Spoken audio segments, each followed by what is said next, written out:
This is the story of the Tumblr scam that profited $6,000 from people. Or was it really a scam?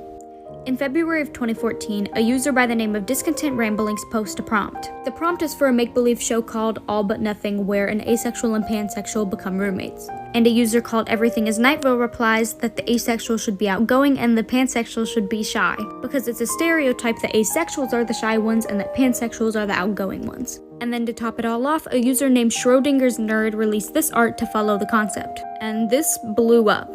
Tumblr users loved this idea and wanted to see it become an actual show.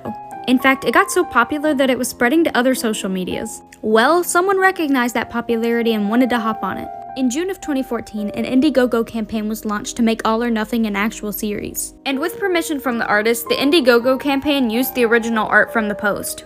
The original goal was $600. They claimed that they needed stuff like lights and cameras. The company was called Green Cat Productions, and other than the original Tumblr prompt, they didn't really have much to say about the project. Whenever people asked what the story or the characters would be like, the only response the company had was that it was going to have good representation. After 2 months of the Indiegogo being up, they raised around $6,000, and that's when they closed the account.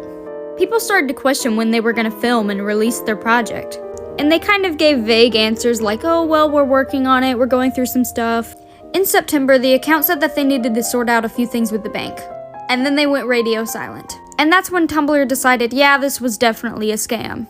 Until 3 years later, the original artist had to come forward and tell people that they were not a part of the scam, and that they only lended their art to the company.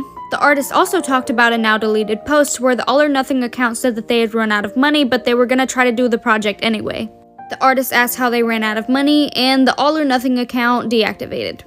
And a few months later, the creator of the Indiegogo released her statement on what happened. She explained that she and her friend, who were teenagers at the time, saw the original post, and that they wanted to make a show with it. She had around 8 friends that were working on the project with her, but due to some drama, it dropped down to 3. They slowly lost passion for the project because it was becoming impossible. But to make things worse, since the creator was still a teenager, they didn't have their own bank account, so they stored the money from the Indiegogo campaign in a family member's bank account. A few weeks after the Indiegogo money was put into the account, the family member told them that they had spent all the money because of an emergency. And that's when the creator panicked and vanished off of all social media. So no, this wasn't a malicious scam from someone trying to make some easy money. It was just some teenagers who didn't know what they were doing and did not need to try to start their own TV show.